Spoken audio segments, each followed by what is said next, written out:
حضرت خلیفۃ المسیح الخامس ایدہ اللہ تعالی بنصرہ العزیز کی مصروفیات۔ مورخہ 26 دسمبر 2022 تا 1 جنوری 2023 کے دوران حضرت خلیفۃ المسیح الخامس ایدہ اللہ تعالی بنصرہ العزیز کی گوناگون مصروفیات میں سے چند ایک کی جھلک ہدیہ قارئین ہے۔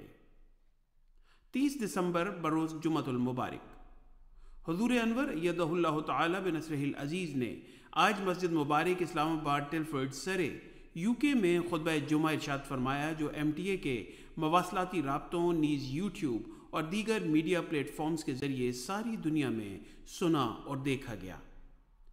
حضور انور نے اپنے خطبہ جمعہ میں حضرت صلی اللہ علیہ وآلہ وسلم کے چچا عظیم المرتبت بدری صحابی حضرت حمزہ رضی اللہ تعالی عنہ کے اوصاف حمیدہ کا تذکرہ فرمایا۔ نیز خطبہ جمعہ کے آخر میں حضور انور نے دنیا کے بگڑتے ہوئے حالات کے پیش نظر سال نو کے آغاز پر خاص دعاؤں کی تحریک فرمائی۔ 31 دسمبر بروز ہفتہ، حضور انور ایدہ اللہ تعالی بنصرہ العزیز نے آج بعد نماز ظہر و عصر 6 نکاحوں کا اعلان فرمایا اور ان کی بابرکت ہونے کے لیے دعا کروائی۔ 1 جنوری بروز اتوار، آج دوپہر 12 بجے نیشنل عاملہ جماعت احمدیہ مراکش اور مراکش کی ذیلی تنظیموں کی مجالس عاملہ کی حضور انور کے ساتھ آن لائن ملاقات ہوئی۔ اس ہفتے کے دوران حضور انور نے متعدد دفتری و ذاتی ملاقاتیں فرمائیں۔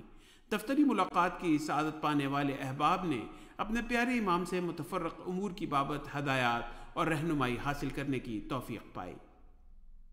اللہم اید امامنا بروح القدس وکن معه حیث ما کان وانصره نصرا عزیزا۔